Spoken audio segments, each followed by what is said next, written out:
Hello and welcome to smart learning. আজকের গুরুত্বপূর্ণ news, editorial এবং কারেন্ট অ্যাফেয়ার্স ডিসকাশনে সকলকে স্বাগত।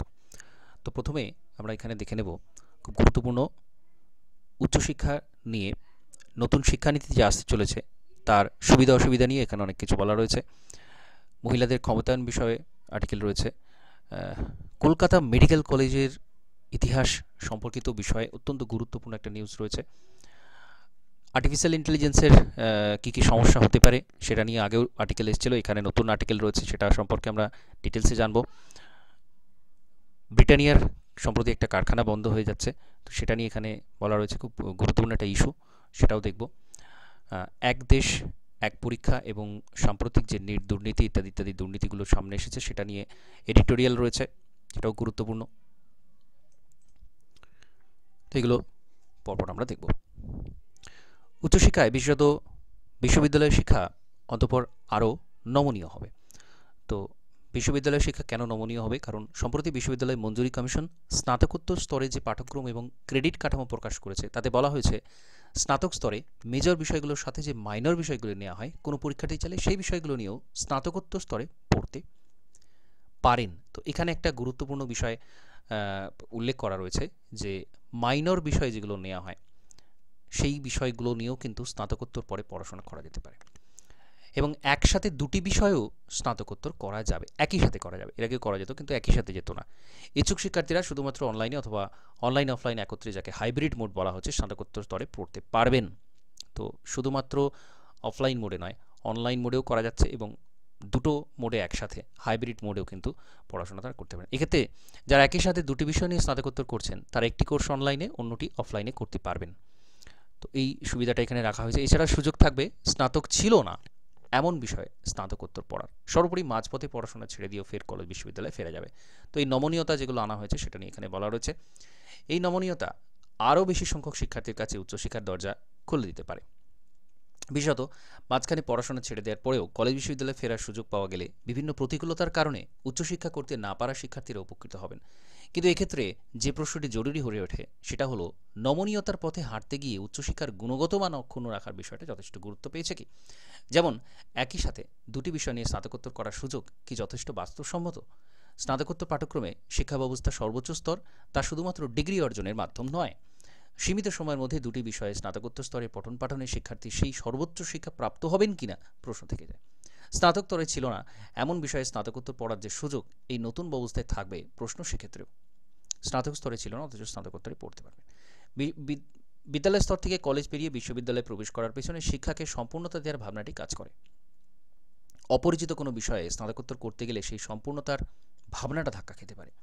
এই বিষয়টি বিবেচনা না করে সিদ্ধান্ত নিলে সামগ্রিকভাবে উচ্চশিক্ষার ধারণাটা লঘু হয়ে পড়তে পারে, সেই আশঙ্কা শিক্ষাবিদদের আছে। নতুন ব্যবস্থায় উচ্চশিক্ষায় অনলাইন বা হাইব্রিড মোড এর প্রসঙ্গটি এসেছে। অতিমারিকালে প্রমাণিত এখনও শ্রেণীকক্ষের পড়াশোনার বিকল্প অনলাইন শিক্ষা হয়ে উঠতে পারেনি। এক বিরাট সংখ্যক শিক্ষার্থী শুধুমাত্র ইন্টারনেট সংযোগের অপ্রতুলতা কিংবা পরিবারের স্মার্টফোন কেনার সামর্থ্য না থাকায় 2 বছর শিক্ষাবঞ্চিত থেকে গিয়েছিল। তাছাড়া অনলাইন শিক্ষা শিক্ষার্থীদের মধ্যে এক অনভিপ্রেত বিভাজনের জন্ম দিয়েছে। সেই বিভাজন শেষ স্পষ্ট হওয়ার সম্ভাবনাটি যে কোনো উপায়ে রোধ করা জরুরি। সর্বোপরি এই নতুন ব্যবস্থার প্রবেশের আগে পরিকাঠামোগত খামতিগুলি দূর করা আবশ্যক। পশ্চিমবঙ্গে কলেজ বিশ্ববিদ্যালয়গুলিতে পর্যাপ্ত শিক্ষক না থাকায় উচ্চশিক্ষা ক্ষেত্রে অন্যতম প্রতিবন্ধকতা। উচ্চশিক্ষাকে সকলের জন্য উন্মুক্ত করা হলো অথচ পাঠদানের মূল বিষয়গুলোই অবহেলিত থেকে গেল। এই বিষয়টি এক অদূরদর্শিতার প্রমাণ। নতুন নীতিটি সেই পথে শরিক হবে কিনা আশঙ্কা থেকে গেল। তো এখানে সমস্তটাই গুরুত্ব দিয়ে আলোচনা সমালোচনা করা রয়েছে, ভালো মন্দ দিক উভয় দিকই এখানে কিন্তু তুলে ধরা হয়েছে। তো এটা খুব গুরুত্বপূর্ণ একটা এডিটোরিয়াল, এখান থেকে বিভিন্ন প্রশ্ন আসতে পারে। উচ্চশিক্ষার ক্ষেত্রে এই পরিবর্তন কতটা ফলপ্রসূ হবে সেটা নিয়ে বিভিন্ন এডিটোরিয়াল লেটার লিখতে দেওয়া হোক বা রিপোর্ট রাইটিং, এখানে থেকে কিন্তু আগামী দিনে যে সমস্ত ডেসক্রিপটিভ রাইটিংয়ের পরীক্ষা রয়েছে, WBCS মেন্স, মিসেলিনিয়াস, ক্লার্কশিপ, সমস্ত জায়গাতে কিন্তু এটা খুব গুরুত্বপূর্ণ হতে পারে। নেক্সট দেখব মহিলাদের স্থান নিয়ে। এখানে বলা রয়েছে gender gap index, global gender gaps index 2024 প্রকাশিত হয়েছে। সেখানে কিন্তু দেখা যাচ্ছে বৈষম্যের কথা। আগামী 100 বছরেও বিশ্বে মেয়েরা শিক্ষা, কর্মনিযুক্তি, স্বাস্থ্য, রাজনৈতিক সক্ষমতা পুরুষদের কাছাকাছি আসতে পারবে না যদি না দেশ সমাজের আর তৎপর হয়। ওয়ার্ল্ড ইকোনমিক ফোরামের গ্লোবাল জেন্ডার গ্যাপ ইন্ডেক্স 2024 অনুসারে বৈষম্য কমার যে গতি এখনও দেখা যাচ্ছে তা বজায় থাকলে আগামী 134 বছর লেগে যাবে পুরুষ মহিলা সাম্যের লক্ষ্যে পৌঁছাতে। তো এখানে খুব গুরুত্বপূর্ণ এই রিপোর্টটা প্রকাশিত হয়েছে। কারা এই রিপোর্ট প্রকাশিত করে সেটা থেকে প্রশ্ন হয়। ওয়ার্ল্ড ইকোনমিক ফোরাম বের করে গ্লোবাল জেন্ডার গ্যাপ ইন্ডেক্স 2024। তো ছবিটা সর্বতোক্রমিক উন্নতির এমন নয়। এই সূচকের অন্তর্গত বিশ্বের 146টি দেশের অর্ধেক পুরুষ মহিলার সক্ষমতা ফারাক কমিয়েছে, কিন্তু প্রায় 44% দেশে ফারাক বেড়েছে, বাকিগুলো অপরিবর্তিত। তো এই তথ্যটাও গুরুত্বপূর্ণ। এই পতন অভ্যুদয়ের পথে বিশ্বের অর্ধেক নাগরিকের সমান সুযোগ, সমান সম্পদ, সমান ক্ষমতার লক্ষ্য কবে পূরণ হবে তা বোঝা সহজ নয়। লড়াই আরও কঠিন ভারতের মেয়েদের কাছে। একে তো দক্ষিণ এশিয়ার স্থানই বিশ্বের 7টি প্রধান অঞ্চলের মধ্যে ষষ্ঠ, তার উপরে লিঙ্গ অসাম্যের সূচকে 146টি দেশের মধ্যে ভারতের স্থান 129। তো এটাও গুরুত্বপূর্ণ ফ্যাকচুয়াল কোশ্চেন জিজ্ঞাসা করা হতে পারে। 146টা দেশে এই সমীক্ষাটা করা হয়েছে গ্লোবাল জেন্ডার গ্যাপ ইন্ডেক্স 2024 অনুসারে ভারতের স্থান সেখানে 129, অনেক পিছনে রয়েছে।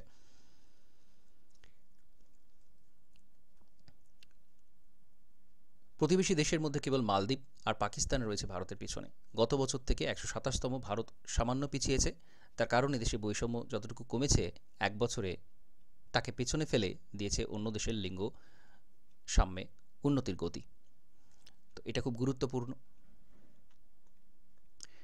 তুলনায় আরও সম্পদশালী বহু দেশকে পেছনে ফেলে এই সূচকের শীর্ষে বেশ কয়েক বছর রয়েছে আইসল্যান্ড, নরওয়ে, ফিনল্যান্ড, সুইডেন, জার্মানির মতো ইউরোপের দেশগুলির পাশাপাশি শীর্ষ 10টি দেশের মধ্যে স্থান পেয়েছে নিউজিল্যান্ড, নিকারাগুয়া, নামিবিয়ার মতো দেশও।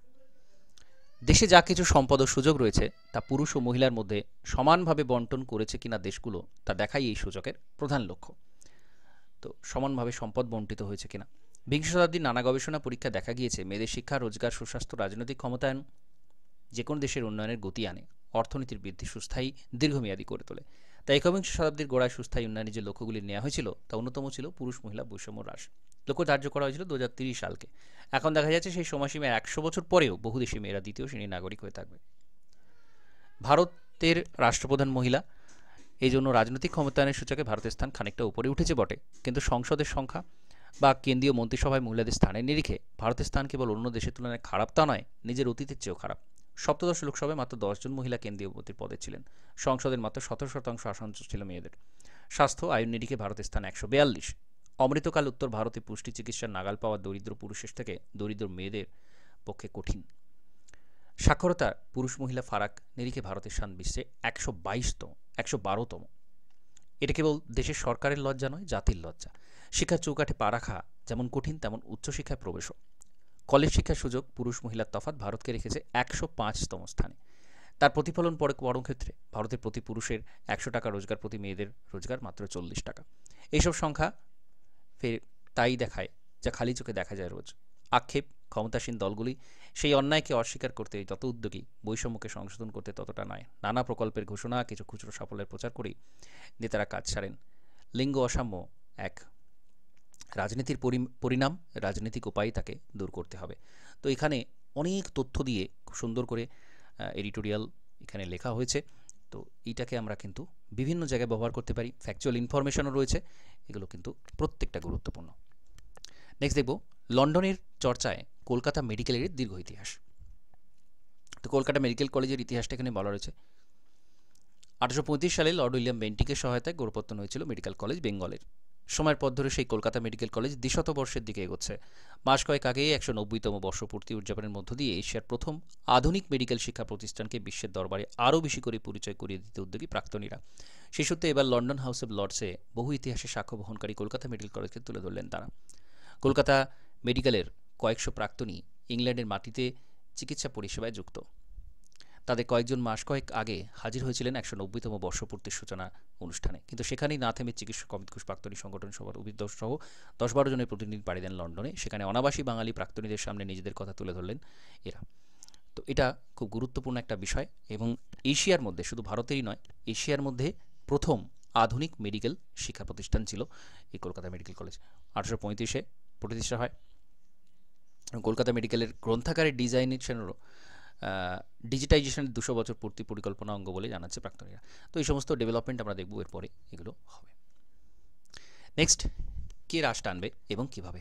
প্রযুক্তি বিভিন্ন মানুষের কাজ ছিনিয়ে নিচ্ছে এবং আর্টিফিশিয়াল ইন্টেলিজেন্স সেটা কিন্তু আরও বেশি করে করবে। তো সেটা নিয়ে এখানে বলা রয়েছে।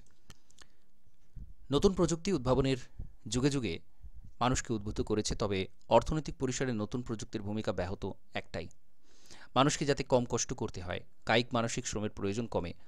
অর্থনীতিবিদ রবার্ট লুকাস জুনিয়র তার লেকচার্স অন ইকোনমিক গ্রোথ বইতে বিদ্যুৎ ও স্টিম ইঞ্জিনের মতো প্রযুক্তির সাথে কম্পিউটার চালিত প্রযুক্তির বিপ্লবের তুলনা করেছিলেন। তবে কম্পিউটার থেকে যথাযথ সুবিধা পেতে শিক্ষার প্রয়োজন। বাড়িতে কম্পিউটার সাজিয়ে রাখলে উপকার মেলে না, সুইচ টিপে চালু রাখলেই হয় না। যে প্রযুক্তি শিক্ষিত মানুষকে অনেকটা সুবিধা করে দেয়, স্বভাবতই তা আয়ের বৈষম্য বাড়িয়ে তোলে, কারণ সবার পক্ষে তেমন শিক্ষিত হওয়া সম্ভব হয় না। তো এটা একটা গুরুত্বপূর্ণ কথা এখানে বলা রয়েছে। প্রযুক্তি শিক্ষিত মানুষের অনেকটা সুবিধা করে দেয়, স্বভাবতই তা আয়ের বৈষম্য বাড়িয়ে তোলে। প্রযুক্তি কিন্তু আয়ের বৈষম্য বাড়ায়, এটা কিন্তু এটা বাস্তবিক বিষয়, সবার পক্ষে তেমন শিক্ষিত হওয়া সম্ভব হয় না। মূলধারার অর্থনীতিতে অবশ্য বলা হয়, নতুন প্রযুক্তির ফলে নতুন জিনিস বাজারে এলেও পুরনো জিনিসের দাম কমলে এত চাহিদা বাড়বে যে অনেক বেশি লোক কাজ পাবেন। এটা কিন্তু আবারও একটা দিক যে সবসময় প্রযুক্তি আসছে মানেই সেটা মানুষের কাজ ছিনিয়ে নেবে, সেটা কিন্তু হয় না। অনেক ক্ষেত্রে কাজ বাড়তেও দেখা যায়। আরও বলা হয়, মেশিন ও মানুষ যেহেতু খানিক অদল বদল করা যায়, তাই মানুষের দাম কমে গেলে বেশি মানুষ কাজ পাবেন, তাতে উৎপাদনে ব্যয় সুরাহা হবে। তবুও আজ অনেকে মেনে নিয়েছেন এগুলো খানিক মন গড়া রূপকথা। ভারত তার অন্যতম উদাহরণ। এখানে মানুষের শ্রমের বিশেষত কায়িক শ্রমের দাম অনেক দেশের তুলনায় ভয়ানক কম হলেও মুনাফার লোভে উদ্যোগপতিরা হালের এমন প্রযুক্তি আমদানি করেন যাতে মানুষের প্রয়োজন সবচেয়ে কম। প্রযুক্তি কিন্তু কাজ কমিয়ে দেয়, এর বাস্তব চিত্রটা এখানে বলা হচ্ছে। নতুন প্রযুক্তি মানেই মানুষের দাম আরও খানিক কমে যাওয়া, চাকরি লোভ, সম্পর্কিত পেশার অপমৃত্যু। অবশ্যই তার পরিবর্তে মুনাফা বাড়ে, তবে বর্ধিত মুনাফার কোনো অংশই অতিরিক্ত মানুষ ব্যবহারকারী প্রযুক্তিনিবিড় ব্যবসায় নিয়োজিত হয় না, কারণ নতুন নতুন প্রযুক্তি হয় অপেক্ষিত কম শিক্ষিত মানুষের প্রয়োজনে খুব কমিয়ে দেয়, বা নতুন যন্ত্রের উদ্ভাবনে আনন্দে মানুষকেই ক্রমাগত ব্রাত্য করতে থাকে। নতুন প্রযুক্তির এই নিরন্তর মানুষের উপেক্ষার গল্প সুপরিচিত হলেও কৃত্রিম বুদ্ধির যন্ত্র আজ ইতিহাসে এমন অধ্যায় জুড়েছে যাতে আশঙ্কা বেড়ে যাচ্ছে বহুগুণ। এতদিন যারা যে প্রযুক্তি উদ্ভাবিত হওয়ার পর সেই প্রযুক্তি নিজের বুদ্ধি খরচ করতে পারত না, সেকেন্ডের মধ্যে লক্ষ লক্ষ তথ্য বিশ্লেষণ করে ফলাফল জানিয়ে দিতে পারে, এমন মেশিনের খোঁজে এখন তাবর সংস্থাটি কোটি কোটি ডলার খরচ করছে, কারণ তার চেয়ে অনেক বেশি কোটি কোটি ডলার তারা রোজগার করবে। কিন্তু এই ক্ষিপ্রতার সাহায্যে যন্ত্র বা যান্ত্রিক বুদ্ধিমত্তা অন্য অনেক শ্রমের বাজারে মহামারী সৃষ্টি করবে নিজে নিজেই। তো এখানে আর্টিফিশিয়াল ইন্টেলিজেন্সের যে সমস্যাটা হতে পারে সেটা নিয়ে বলা রয়েছে। কম্পিউটারে যাবৎ যে তথ্য সঞ্চিত, তার ব্যবহারে অনেক পেশার নিমেষে অবলুপ্তি ঘটানোর ক্ষমতা তার আছে। সিগারেট কোম্পানি নতুন প্যাকেটের উপর লিখছে এআই এর সাহায্যে তৈরি প্রথম প্যাকেট, গোছের কিছু, মানে নতুন ফ্যাশনের জিনিস ডিজাইন, নতুন বিষয় সম্পর্কে লিখে রোজগার, বিখ্যাত শিল্পীর কাজের দক্ষ নকল তৈরি, যন্ত্র এসব সেকেন্ডের মধ্যে করছে। অর্থাৎ এখানে আর্টিফিশিয়াল ইন্টেলিজেন্সের কথা বলা রয়েছে। নতুন প্রযুক্তি এলে পুরাতন কারিগর, শ্রমিক, দক্ষ পেশার চাহিদা যে কমে যাবে এ নতুন কথা নয়, কিন্তু সে যে অল্প সময়ের মধ্যে বিভিন্ন ধরনের মহামারী সৃষ্টি করবে পেশার মধ্যে, তা জানা ছিল না। ফলে যারা এই নতুন এআই বা এমএল প্রযুক্তির ধারক বাহক, তারাই একত্র হয়ে বিশ্বের দরবারে তাদের অবাধ্য সন্তানের নিয়ন্ত্রণ চাইছেন। বলা বাহুল্য, কর্মহীনতা বা পেশাবলুপ্তির সাথে সাথে ভুল তথ্য বা ভুয়ো খবর তৈরিতে জুড়ি নেই। ভুল তথ্য বা সংবাদ ধরে ফেলার পদ্ধতি নিয়ে গবেষণা হচ্ছে, হয়তো সেখানে এআই ব্যবহৃত হচ্ছে। তবু লাগাম ছাড়াই প্রযুক্তির দৌরাত্ম্য নিয়ন্ত্রণে যে প্রস্তাব আসছে তা অভূতপূর্ব। তো এখানে সমস্যাগুলো বলা হচ্ছে, আমরা জানি ফেক নিউজ বা ডিপ ফেক, বিভিন্ন ধরনের যে বিষয়গুলো এর আগে আমরা আলোচনা করেছি। প্রশ্ন হলো, একে নিয়ন্ত্রণ করা যাবে কিভাবে? যারা এই প্রযুক্তি রোজ খরতর করার চেষ্টা করছেন, বৃহত্তর মানব সমাজে প্রতিক্রিয়া নিয়ে তাদের যায় আসে না। তেমনি যারা এটা ব্যবহার করে তাদের বাজার বাড়াবেন, তারা যত নিজেদের মধ্যে প্রতিযোগিতা বাড়াবেন, তত এর থেকে মুনাফা হয়তো কম হবে। ফলে তারা বেশি পয়সা দিয়ে নতুন প্রযুক্তি কিনতে পারবেন না। বেশি মুনাফা না হলে তারা প্রযুক্তির মগজাস্ত্র আরও শানিত করতে দুবার ভাববেন। কোনো দেশের সরকার বা বিশ্বের দরবারে একত্র হয়ে প্রযুক্তির কর্মক্ষমতা নিয়ন্ত্রণ করতে পারবে না। এতদিনে নতুন প্রযুক্তি ক্ষতি করার ক্ষমতা বেশ বেড়ে গেছে। আর যাতে তেমন ক্ষতি না হয় সেজন্য একদিকে ওই ক্ষতি নিয়ন্ত্রণের জন্য উপযুক্ত প্রযুক্তির পিছনে বিনিয়োগ প্রথম সারির উদ্ভাবক সহ তাদের খানিক বাধ্য করা যায়। অর্থাৎ যাতে করে এই ক্ষতিগুলো না হয় তার জন্য নতুন প্রযুক্তি নিয়ে আসা, সেটার সম্পর্কে ভাবা। সে উপায়ে যে একদম নেই তা নয়, কিন্তু সেখানে বিপুল অর্থ জড়িত, সেখানে বড় সংস্থারা আগে ক্ষতি করে পরে শাস্তি বাবদ বিশাল জরিমানা দেয়। কেউ প্রস্তাব করবেন দাওয়াই এআই প্রযুক্তি পেটেন্ট ব্যবস্থা তুলে দেয়া। যদি সবাই উদ্ভাবিত প্রযুক্তি নকল করে ব্যবহার করতে পারে তাহলে এই ক্ষেত্রে কম বিনিয়োগ হতে বাধ্য। অন্তত অর্থনীতির মানুষ একথা বলবেন। যারা এই ধরনের প্রযুক্তি আরও তুখোড় করার প্রচেষ্টায় যুক্ত তাদের উপর থেকে পেটেন্ট ছাড়া খানিক সরিয়ে উদ্ভাবিত নতুন প্রযুক্তি একসাথে অনেক ব্যবহারকারীকে সংস্থাকে বিক্রি ব্যবহার করতে দেওয়ার নীতি কার্যকর করলে এই প্রযুক্তি উদ্ভাবনে লাগান টানা যাবে। তো এখানে একটা সমাধানের কথা বলা হচ্ছে, এটা খুবই গুরুত্বপূর্ণ, কারণ আর্টিফিশিয়াল ইন্টেলিজেন্সের বিভিন্ন সমস্যা নিয়ে কিন্তু প্রচুর লিখতে দেওয়া হবে। আগামী দিনেও আমরা দেখব বিভিন্ন জায়গাতে যে সমস্ত পরীক্ষার কথা বললাম ডেসক্রিপটিভ রাইটিংয়ে কিন্তু এই সম্পর্কে লেখা থাকবে, নিশ্চিতভাবে থাকবে। তো এখানে একটা সমাধানের কথা বলা রয়েছে যে পেটেন্ট তুলে দেওয়া। যারা এই বিষয়ে গবেষণা করে প্রচুর টাকা ঢালছেন, যদি পেটেন্ট না থাকে তাহলে কিন্তু তারা সেইভাবে উৎসাহী হবেন না। তো এটা একটা গুরুত্বপূর্ণ দিক, বা সকলে ব্যবহার করতে থাকলে সেটার যে চাহিদা বা সেটার যে ভ্যালু সেটাও কিন্তু কমবে। তো এটা একটা সমাধান হতে পারে, এখানে সেটা বলতে চাওয়া হয়েছে, খুব গুরুত্বপূর্ণ। নেক্সট দেখব ব্রিটানিয়ার কারখানা সেটা কিন্তু বন্ধ হয়েছে বলে মনে করা হচ্ছে। 25 দিন ধরে উৎপাদন বন্ধ রাখা হয়েছে। তো স্থায়ী কর্মী 122 জন ছিলেন, 250 জন ঠিকা কর্মী ছিলেন। এরা কিন্তু বর্তমানে তাদের হাতে কিন্তু কাজ নেই। এটা একটা গুরুত্বপূর্ণ বিষয়। 70 বছর পুরাতন এই কারখানা, সেটা কি আদতে বন্ধ করা হলো কিনা সেটা নিয়ে জল্পনা রয়েছে, এখনও কনফার্ম নয়, কিন্তু ধরে নেওয়া হচ্ছে এটা কিন্তু বন্ধ হয়ে গেছে। তো বিভিন্ন পলিটিক্যাল ভিউ রয়েছে, সেটা বাদ দিয়েও বলা যায় রাজ্যের বিরোধী শ্রমিক সংগঠন তারা প্রতিবাদে নেমেছে, এটা দেখতে পাচ্ছি। নতুন শিল্প রাজ্যে কিছু আসছে না, উল্টে চালু ইউনিট বন্ধ হচ্ছে, ইত্যাদি ইত্যাদি। জোসেফ ইন্ডিয়া ফেরেলস ডাকব্যাক, তারপরে আসানসোল ইসিএল এর একটি ইউনিট, ব্রিটানিয়া, পরপর কোনো না কোনো শিল্পের কারখানা বন্ধ হয়েছে। তো এটা একটা আশঙ্কার বিষয়, গুরুত্বপূর্ণ। নেক্সট খুবই গুরুত্বপূর্ণ বর্তমান সময়ের সাপেক্ষে একটা এডিটোরিয়াল রয়েছে, এক দেশ এক পরীক্ষা, শুধু দুর্নীতি অনেক। তো সেপনিট নয়, তারপরেও একের পর এক প্রবেশিকা পরীক্ষা বাতিল হওয়া প্রমাণ করছে ব্যবস্থার গোড়াতেই গলদ। কেন্দ্র কি পদক্ষেপ করে তা যদিও স্পষ্ট নয়। ইঁদুর দৌড় বদলে যা বাঙালি সমাজের অভিধানে ঢুকে পড়েছে শব্দবন্ধ। ইঁদুর বহিত ভাইরাসে একদা বাঙালি আক্রান্ত ছিল মহামারীতে, আর এখন ইঁদুর দৌড়ের ভাইরাসে মহামারী দেখা দিয়েছে শিক্ষায় গোটা দেশ জুড়ে, একটা প্রজন্ম জুড়ে। এমন দৌড়ের নিয়মে নতুন নিয়ম অভিযোজন করছে মানুষের। ইঁদুর ছোট থেকে জন্ম মৃত্যু পর্যন্ত তার বেঁচে বর্তে থাকার রসদটুকুর জন্য, কিন্তু অর্থ প্রতিপত্তি খ্যাতি হয়ে উঠেছে নিম্নবিত্ত থেকে উচ্চবিত্ত মানুষের নতুন চালিকা শক্তি। ফলে শৈশব থেকে যৌবন জুড়ে রিলে রেসের ব্যাটন নিয়ে দৌড়াচ্ছে দাদু থেকে নাতি সকলেই। ফলে পাশের বাড়ির ছেলে নিট ক্লাট বা জয়েন্টে চান্স পেলে উল্টো দিকের ফ্ল্যাট বাড়ির স্কুল পড়ুয়া বাবা মায়ের রক্তচাপ বেড়ে ওঠে ইঁদুর দৌড়ের শিহরণে। কাজের দেশ জুড়ে তৈরি হয়েছে ইঁদুর ধরার কল, যার পোশাকি নাম কোচিং সেন্টার। খাঁচাবন্দি ইঁদুর ছানার মতোই ইঁদুর কলে ঢুকছে শয়ে শয়ে ইঁদুর, ডাক্তারি, ইঞ্জিনিয়ারিং, ওকালতির ইঁদুর দৌড়ে সামিল হতে। তো এখানে অত্যন্ত ভাষার সুন্দর ব্যবহার করে বাস্তব পরিস্থিতিটা কিন্তু তুলে ধরা হয়েছে। তো এটা খুব গুরুত্বপূর্ণ বিষয়। এবার সমস্যাগুলো এখানে পয়েন্ট করে তুলে দেওয়া হয়েছে। পুঁজি নির্ভর শিক্ষা একটা অত্যন্ত বাস্তব চিত্র। পুঁজি নির্ভর শিক্ষা দেশজুড়ে যেমন ইঁদুর দৌড় বহু সংস্করণ রয়েছে ভিন্ন ভিন্ন পেশার। যে পেশার বাজার দর যত বেশি সেই পেশায় ইঁদুর দৌড় প্রতিযোগিতা তত কঠিন। সেই পরীক্ষার দৌড়ে মেধার ভিত্তিতে বাধা টপকানোর চেয়ে কঠিন অর্থের বাধা টপকে সেই মেধাযুদ্ধে সামিল হওয়া। ভোট যুদ্ধের অসম ময়দানে যেমন শাসক আর বিরোধীদের লড়তে হয়, ঠিক তেমনটাই ডাক্তারি, নিট থেকে শুরু করে আইআইটি, জয়েন্ট এন্ট্রান্স, সর্বত্রই অসম লড়াই। মুখে বলা হয় মেধার অবারিত প্রতিযোগিতা, কিন্তু কার্যত অর্থবান পরিবারের পড়ুয়াদের জন্য সংরক্ষিত হয়ে যাচ্ছে সেই প্রবেশিকার দৌড়। এটা কিন্তু খুব বাস্তব কথা। স্বাভাবিক কারণেই দেশের রাজ্য বোর্ডগুলিকে টেক্কা দিয়ে কেন্দ্রীয় বোর্ডের অধীনে সচ্ছল পড়ুয়াদের সাফল্যের হার প্রবল হয়ে উঠছে এমন প্রবেশিকা পরীক্ষায়। ক্রমশ ম্রিয়মাণ রাজ্য বোর্ডগুলোর স্কুল শিক্ষার বিকল্প হয়ে উঠছে ব্যাঙের ছাতার মতো গজিয়ে ওঠা কর্পোরেট সেন্টারের কোচিং, আর সেগুলোই এখন সেই মহার্ঘ প্রবেশিকার সাফল্যের চাবিকাঠি। তো এটাও খুব বাস্তব কথা রয়েছে, বলা রয়েছে। প্রবেশিকা নাকি প্রহসন? ইতিমধ্যে দেশের সরকার এক দেশ এক ভোট এক ভাষা এক ধর্মের নিদানের মতোই দেশ জুড়ে বিভিন্ন সময়ে চালু করেছে অভিন্ন কেন্দ্রীয় প্রবেশিকা পরীক্ষা। তৈরি হয়েছে কেন্দ্রীয় স্বশাসিত সংস্থা ন্যাশনাল টেস্টিং এজেন্সি বা এনটিএ।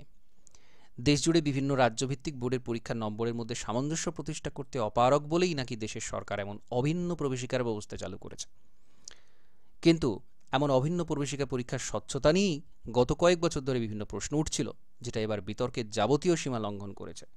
দেশের ডাক্তারি পরীক্ষার প্রবেশিকা নিটের ফল প্রকাশের অব্যাহতির পর থেকেই ঝুড়ি ঝুড়ি অভিযোগে বিদ্ধ হয়েছে পরীক্ষার নিয়ামক সংস্থা NTA, national testing agency.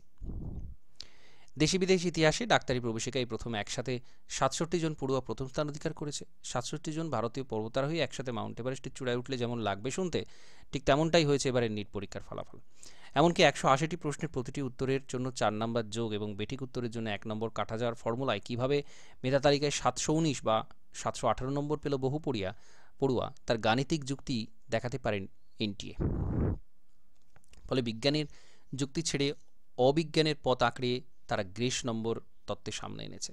Grace নম্বর দিতে হয়েছে এই নিয়ামক সংস্থাকে প্রশ্নপত্রে ভুল থাকার মাসুল হিসেবে। কিন্তু প্রশ্ন যদি ভুল হয় তাহলে সেই প্রশ্ন ভুলের ভয়ে যারা উত্তর করেনি নেগেটিভ নম্বরের কোপ থেকে বাঁচতে, তারা গ্রেস নম্বর পেল না, পেলে শুধু সেই প্রশ্নের ভুল উত্তর দেয়া পড়ুয়ারা। সঙ্গত কারণেই এমন সিদ্ধান্ত স্বাভাবিক ন্যায় বিচারে পরিপন্থী বলে বিতর্ক বাড়ছে। এমনকি পরীক্ষা কেন্দ্রে দেরিতে যাওয়ার জন্য ঝুড়ি ঝুড়ি গ্রেস নাম্বার দেওয়া হয়েছে পড়ুয়াদের। সেখানেই প্রশ্ন, এমন বিলম্ব কি নেহাত দুর্ঘটনা নাকি পূর্ব পরিকল্পিত উপায় কিছু বাছা পরীক্ষার্থীর কেন্দ্রে পরীক্ষাতে গ্রেস নম্বর পাইয়ে দেওয়ার চক্রান্ত হয়েছিল অর্থের বিনিময়ে? ইতিমধ্যে পাওয়া তথ্য থেকে দেখা যাচ্ছে হরিয়ানার একটি বাছাই করা পরীক্ষা কেন্দ্র পছন্দ করেছে দেশের 16টি রাজ্যের পড়ুয়া, অথচ গোটা দেশের 557টি শহরে, বিদেশের 14টি শহরে 5000 কেন্দ্রে 24 লক্ষ পড়ুয়ার এই নিট পরীক্ষার আয়োজন করা হয়েছিল। কিন্তু কি মধুতে একটি পরীক্ষা কেন্দ্রে পড়ুয়াদের এমন আগ্রহ, সেটাই এখন আসছে আতশ কাচের তলায়। তো এই সমস্ত বিষয় বলা রয়েছে। প্রাতিষ্ঠানিক দুর্নীতি রয়েছে। এমন নয় যে নিটের ফল প্রকাশের পরে শুধুমাত্র এমন অভিযোগ কিংবা আশঙ্কা সামনে এসেছে, বরং পরীক্ষার ফল প্রকাশের আগে থেকেই বহু সংবাদ মাধ্যম এবং সমাজ মাধ্যম নিটের প্রশ্ন ফাঁসের অভিযোগ এবং আশঙ্কা প্রকাশিত হয়েছে। কিন্তু বিপর্যয় এমন পূর্বাভাস উপেক্ষা করে গিয়েছে কেন্দ্রীয় শিক্ষা মন্ত্রক এবং এনটিএ। এমনকি নিটের ফল প্রকাশের পরে সেই পরীক্ষার বেনিয়মের অভিযোগ প্রকাশ্যে আসার পরেও দেশের শিক্ষামন্ত্রী ধর্মেন্দ্র প্রধান সেগুলিকে বিচ্ছিন্ন কিংবা লঘু অভিযোগ হিসেবে উড়িয়ে দিয়ে এই পরীক্ষার বৃহত্তর দুর্নীতির সম্ভাবনাকে খারিজ করে দিয়েছিলেন। কিন্তু দেশের সর্বোচ্চ আদালত নিট কেলেঙ্কারি মামলার এনটিএর বিরুদ্ধে কড়া ব্যবস্থা নেওয়ায় জল এখন ভিন্ন খাতে বইতে শুরু করেছে। ফলে নিট পরীক্ষায় এবার বিচ্ছিন্ন বিনিয়োগ নাকি পরিকল্পিত এবং প্রাতিষ্ঠানিক দুর্নীতি হয়েছে, সেটাই বিচার্য হয়ে উঠছে এই নিট বিতর্কে। এমনকি যেভাবে লোকসভা ভোটের ফলাফলের দিন নিট পরীক্ষার ফল প্রকাশ করা হলো নির্ধারিত 14 জনের সময়সীমার আগেই, সেটি আসা উচিত তদন্তের আওতায়। কারণ ফল প্রকাশের ঘোলা জলে বৃহত্তর দুর্নীতি জাল ফেলা হয়েছে কিনা সে বিষয়ে স্পষ্ট হওয়া উচিত তদন্তে। তো এই সমস্ত বিষয় রয়েছে। চিকিৎসা ব্যবস্থাতে উদ্বেগ চলে আসছে এখানে। মেধার মানে আপোষ ঘটায়, অন্যদিকে ভুয়ো ডাক্তার কিংবা ইঞ্জিনিয়ার হওয়ার পথ প্রশস্ত করে দিচ্ছে এরকম বিষয়। তো এটা কিন্তু বিরাট বড় একটা সামাজিক ক্ষতির দিকে এগিয়ে যাবে, এটা কিন্তু একেবারে নিশ্চিত। তো এটা খুব গুরুত্বপূর্ণ এডিটোরিয়াল এখানে লেখা রয়েছে। শুধুমাত্র দুর্নীতি নিয়ে নয়, আরও অনেক কিছু নিয়ে এখানে প্রশ্ন তোলা হয়েছে, বিভিন্ন সমস্যাগুলোর কথা কিন্তু এখানে তুলে ধরা হয়েছে। এটা খুবই গুরুত্বপূর্ণ। তো নেক্সট চলে যাব আজকের কারেন্ট অ্যাফেয়ার্সে। International day of women in diplomacy in observed on 24 June. 24শে June international day of women in diplomacy, এটা পালন করা হয়। Srija Akula became first Indian to win WTT World Table Tennis Contender Singles title. তো এটা খুব গুরুত্বপূর্ণ। India's number 1 ranked women single table tennis player Srija Akula defeated Yi Ding of China in the final World Table Tennis Contender Lagos 2024. তো এটা খুব গুরুত্বপূর্ণ। Akula, Srija Akula, উনি কিন্তু এখানে প্রথমবারের জন্য প্রথম ভারতীয় হিসেবে world table tennis continental singles title জিতলেন। Doctor K Radhakrishnan, head government committee on restructuring NTA, former ISRO chairman. So government has taken step after the controversy of the paper leak at the undergraduate national eligibility cum entrance test exam 2024 of NET UGC exam. The committee consisting of 7 eminent people will review and suggest reform in the examination process. তো এখানে এই যে প্যানেলটা তৈরি হয়েছে doctor কে রাধাকৃষ্ণনকে প্রধান করে, তারা নতুন রিফর্ম এবং এক্সামিনেশন প্রসেস সম্পর্কে তারা কিন্তু তাদের মতামত দেবেন। Max Verstappen win Spanish grand pre 2024। Spanish grand pre এটা 2024-এ জিতছেন ম্যাক্স ভার্স্টাপেন। তো 10টা রেসের মধ্যে 7টাতেই তিনি সম্প্রতি জিতেছেন। INS Shunayana concluded her visit to Port Louis, Mauritius. Today visit witnessed participation of Indian Navy and Mauritius National Coast Guard personnel during joint yoga session on the occasion of International Day of Yoga and Sports fixture. The ship was open to visitors which saw more than 200 guests on board. যাই হোক INS Sunayna তো port Luis মরিশাসে তার ভিজিটটা complete করেছে। এটা কিন্তু yoga sport ফিকচারের জন্য সেখানে গিয়েছিল, জাহাজটা নিয়ে যাওয়া হয়েছিল। 64 International Sugar Organization ISO Council meeting to be held in New Delhi from 25th to 27 June 2024. International Sugar Organization এই মিটিংটা হয়েছে 64তম নিউ দিল্লিতে, এটা 25 থেকে 27 জুনের মধ্যে হবে। Center imposes stock limit on wheat until 31st March 2025 all states and territories to prevent hoarding. Stock limit ঘোষণা করেছে গমের জন্য 21শে মার্চ 2025 পর্যন্ত লিমিট করেছে। 10 মিলিয়ন টন রিটেলার তারা রাখতে পারবে। Maharashtra governor Ramesh Bais released book title gateways to the sea historic ports and docks of Mumbai region. তো মহারাষ্ট্রের গভর্নর রমেশ বাইশ এটা রিলিজ করেছেন। Ministry of information and broadcasting government of India দ্বারা এটা পাবলিশ করা হয়েছে। 18টা আর্টিকেল রয়েছে রিনিউড অথর্সের, compiled by the maritime Mumbai museum society. Ministry of Coal initiate India's first ever pilot project for underground coal gasification in Jharkhand. Ministry of Coal থেকে pilot project একটা launch করা হয়েছে, আন্ডারগ্রাউন্ড কোল gasification. এই প্রজেক্টটা pilot project মানে যেটা মূল প্রজেক্টটা লঞ্চ করার আগে পরীক্ষামূলকভাবে যে প্রজেক্টটা লঞ্চ করা হয় সেটাকে বলা হয় পাইলট প্রজেক্ট। তো প্রথমবারের জন্য আন্ডারগ্রাউন্ড কোল গ্যাসিফিকেশন এই প্রজেক্টটা চালু করা হয়েছে। Olympic medalist Bajrang Punia suspended by NADA for anti-doping rule violation. Olympic bronze medalist wrestler Bajrang Punia তাকে কিন্তু সাসপেন্ড করা হয়েছে, ন্যাশনাল অ্যান্টি ডোপিং এজেন্সি দ্বারা তাকে সাসপেন্ড করা হয়েছে। ISRO successfully conduct third and final landing experiment of reusable launch vehicle Pushpak. Very very important news. Reusable launch vehicle একবার launch করে দেওয়ার পর সেটা কিন্তু আবার ফিরে আসবে এবং তাকে আবার ইউজ করা যাবে। এটার নাম হচ্ছে পুষ্পক। RLV LEX-03 RLV মানে রিইউজেবল লঞ্চ ভেহিকেল। তো অ্যারোনটিক্যাল টেস্ট রেঞ্জ কর্ণাটকের চিত্রদুর্গতে অবস্থিত এটা। তো ইসরো থেকে এটা কিন্তু সাকসেসফুলি টেস্ট করা হয়েছে। পুষ্পক খুবই গুরুত্বপূর্ণ, একবার লঞ্চ করে দেওয়ার পর সেটা কিন্তু আবার মাটিতে ফিরে আসবে, খুবই গুরুত্বপূর্ণ এই টেস্টিংটা ছিল। Next, JP Nadda appointed the leader of the house in Rajya Sabha. JP নাড্ডাকে রাজ্যসভার লিডার অফ দ্য হাউস করে দেওয়া হয়েছে, এটা খুব গুরুত্বপূর্ণ। রিপ্লেস করেছেন কাকে? কমার্স ইন্ডাস্ট্রি মিনিস্টার পীযূষ গোয়েলকে রিপ্লেস করেছেন তিনি। আগে তিনি রাজ্যসভার লিডার অফ দ্য হাউস ছিলেন, এখন JP Nadda. Kozhikode in Kerala officially declares India's first UNESCO city of literature. Most important news. কোজিকোডকে সিটি অফ লিটারেচার আখ্যা দেওয়া হয়েছে ইউনেস্কো থেকে, সিটি অফ লিটারেচার। 23 জুন 2024 এটাকে অ্যানাউন্স করা হয়েছে। ইউনেস্কো ক্রিয়েটিভ সিটি নেটওয়ার্কের আন্ডারে এটা চলে এসছে। Literature category of UNESCO creative city network, কোজিকোডকে এটা ঘোষণা করেছে। তো মোস্ট ইম্পর্টেন্ট এই নিউজ। এসকে পোলাক্কাড, ভাইকম মোহাম্মদ বাসির, এরা কিন্তু এখান থেকে লিটারারি গ্রেট এখানে এরা ছিলেন। তো সিটি অফ লিটারেচার ঘোষণা করা হয়েছে কোজিকোডকে। তো এর সাথে সাথে আজকে গুরুত্বপূর্ণ নিউজ, এডিটোরিয়াল এবং কারেন্ট অ্যাফেয়ার্স ডিসকাশন এখানে কমপ্লিট করছি। নমস্কার, ধন্যবাদ।